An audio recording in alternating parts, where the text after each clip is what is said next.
Assalamualaikum warahmatullahi wabarakatuh. Pada kesempatan kali ini, saya akan menjelaskan mengenai model perkembangan atom yang memiliki tujuan pembelajaran. Siswa diharapkan mampu mengetahui model-model perkembangan atom. Oke, langsung saja, tidak usah lama-lama, kita masuk pada pembelajaran. Apakah partikel terkecil dari suatu unsur? Jadi apa sih partikel terkecil atau bagian terkecil dari suatu materi atau unsur? Apa ayo? Ada yang tahu? Apa ayo? Jadi kalau ada suatu materi dibagi menjadi bagian-bagian sampai dengan terkecil dan tidak dapat dibagi lagi, ya ingat-ingat, tidak dapat dibagi lagi, itu dinamakan atom. Ya, dalam perkembangannya atom memiliki sejarah atau perkembangan dari para ahli yang menemukan, tentunya dengan percobaan-percobaan yang beliau lakukan. Kalian bisa melihat di samping sekilas ada beberapa foto dan juga nama ilmuwan. Yang pertama itu adalah teori yang paling awal, yaitu teori atom Demokritus. Ya, ini disampaikan 400 SM atau 400 sebelum Masehi, jauh ya, lama sekali. Kayu jika dibelah terus-menerus akan menghasilkan belahan kayu yang paling kecil. Partikel atau belahan ini tidak dapat dibagi lagi, yang disebut atom. Jadi atom itu kalau dilihat dari katanya itu memiliki arti A, ya, itu tidak, tomos, itu dipotong-potong. Jadi sesuatu yang sudah tidak bisa dibagi lagi atau dipotong-potong lagi, itu dinamakan atom. Ini yang disampaikan oleh Demokritus. Selanjutnya yaitu teori atom Dalton. Kenapa dinamakan Dalton? Karena yang menemukan adalah nama orang itu sendiri, ya, John Dalton namanya. Temukan pada tahun 1803. Dasarnya adalah konsep atom Demokritus sesuai dengan hukum kekekalan massa dan perbandingan tetap. Teori yang disampaikan John Dalton ini yang pertama adalah atom adalah bagian terkecil yang tidak dapat dibagi lagi. Ini yang pertama. Yang kedua, beliau menyampaikan atom berbentuk bola sederhana yang sangat kecil, tidak dapat dibelah, diciptakan ataupun dimusnahkan. Ya. Kemudian yang ketiga, atom suatu unsur semuanya serupa dan tidak dapat berubah menjadi unsur lain. Yang keempat, dua atom atau lebih dapat membentuk molekul, misalnya H2O atau air, molekul air. Yang kelima, pada reaksi-reaksi kimia, atom berpisah dan bergabung dengan unsur lain, tetapi massa seluruhnya sama. Teori atom Dalton ini terkenal atau gambarnya itu seperti bola pecal. Bola pecal itu bundar, ya, warnanya hitam, ya, pecal. Kemudian muncul pertanyaan seperti ini, benarkah bahwa atom adalah bagian terkecil dari benda dan tidak dapat dibagi lagi? Nah, ternyata tidak benar. Ada partikel yang lebih kecil dari ukuran atom sebagai penyusun. Jadi setelah dilakukan penelitian pada tahun selanjutnya, ternyata di dalam atom itu ada unsur penyusun. Muncullah teori atom yang selanjutnya, yaitu teori atom Thomson. Dasarnya mengapa menemukan seperti itu, yaitu beliau sudah melakukan percobaan dengan sinar katoda.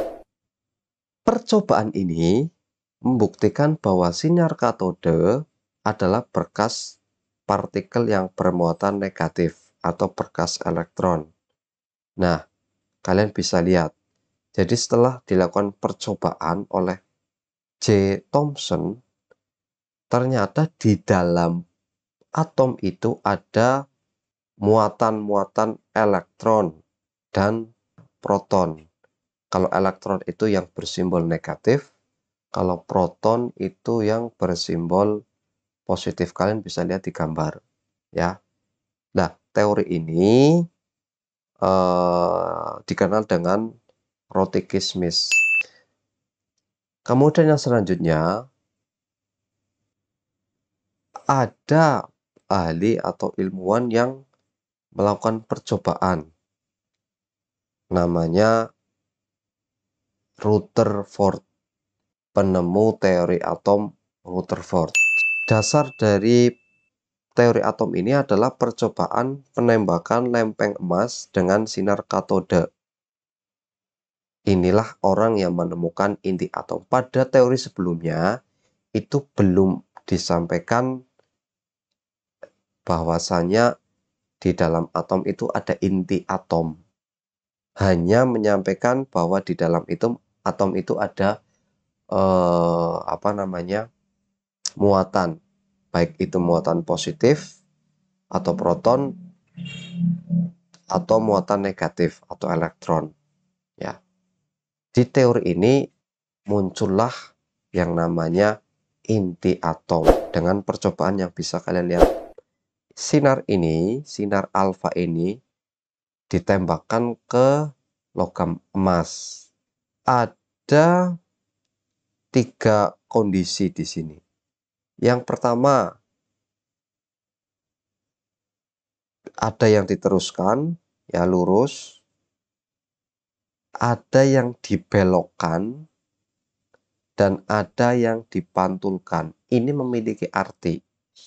Kenapa bisa diteruskan, kenapa bisa dipantulkan, dan kenapa bisa dibelokkan. Setelah diteliti, ternyata demikian. Kalau dilurus atau diteruskan, itu sinar atau mampu menerobos partikel-partikel elektron yang ada pada lempeng AU. Kemudian ada yang dibelokkan. Sinar alfa ini hanya mengenai sedikit daripada titik yang kalian bisa lihat di sini. Kemudian yang ketiga, ini dipantulkan karena mengenai tepat di tengah daripada titik ini. Apa itu titik ini? Ternyata titik ini adalah yang dinamakan inti atom. Jadi atom itu ternyata punya inti atau pusat, ya. Kesimpulan daripada penelitian ini adalah atom tersusun atas inti atom yang bermuatan positif sebagai pusat massa dan dikelilingi elektron-elektron yang bermuatan negatif. Namun, masih terdapat kelemahan pada teori ini. Apa itu? Yaitu tidak bisa menjelaskan mengapa elektron yang bermuatan negatif tidak tertarik ke inti yang bermuatan positif. Jadi, kenapa sih elektron ini tidak ditarik oleh inti? Kenapa? Ya, padahal secara ilmu fisika itu kalau ada yang mengitari atau ada pusat, itu memiliki energi yang bisa menarik benda-benda atau partikel yang ada di sekelilingnya. Nah, ini tidak bisa menjelaskan kenapa demikian. Maka muncullah teori yang selanjutnya, yaitu teori atom Bohr. Beliau menyampaikan yang pertama, atom dalam beredar mengelilingi inti pada tingkat energi atau kulit-kulit tertentu. Yang kedua, atom dalam beredar mengelilingi inti tanpa menyerap atau memancarkan energi, kecuali kalau elektron berpindah. Jadi, atom ini berpindah dari kulit satu ke kulit yang lain, itu membutuhkan energi, ya. Baik itu melepaskan energi atau menyerap energi. Jika atom ini berpindah dari kulit satu ke kulit yang lain. Nah, kalian bisa lihat di sini rangkuman dari model-model atom yang tadi saya sudah jelaskan. Kalau yang pertama itu adalah teori yang pertama, Demokritus, itu tidak masuk ya di dalam ini. Yang pada intinya itu hanya ada 4. Yang pertama adalah Dalton, ya, teori atom Dalton. Model atomnya adalah bola pejal, gambar seperti gambar ya. Kalian bisa lihat di samping. Buktinya ini menerapkan atau dasarnya adalah hukum Lavoisier, ya, hukum Prost dan hukum Dalton. Kelemahan daripada teori ini adalah atom masih dapat dibagi lagi, karena maksudnya adalah atom ternyata di dalam atom itu masih ada bagian-bagian lagi, maksudnya seperti itu, tidak hanya seperti bola pejal. Kemudian yang kedua, teori atom Thomson, ya, modelnya seperti roti kismis, ya. Jadi ada atom itu ternyata di dalamnya ada bagian-bagian lagi, ya, tetapi belum bisa menjelaskan di dalamnya itu seperti apa, ya, bergerak atau tidak, hanya bisa menyebutkan saja si Thomson ini. Buktinya adalah beliau melakukan percobaan tabung sinar katoda. Kemudian yang ketiga adalah Rutherford, teori atom Rutherford. Modelnya kalian bisa lihat ya, sudah bisa menjelaskan ternyata di dalamnya ada inti, namun tidak bisa menjelaskan mengapa elektron tidak dapat jatuh ke inti, padahal inti punya energi yang mana bisa menyerap partikel yang ada di sekelilingnya.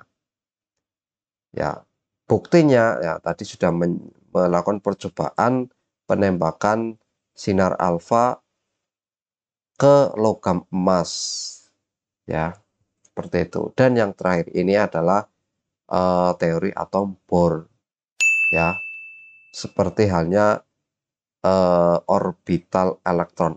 Ini beredar atau mengelilingi daripada inti atom. Jadi ada elektron di sekitarnya bergerak mengelilingi inti dengan lintasan-lintasan atau kulit tertentu.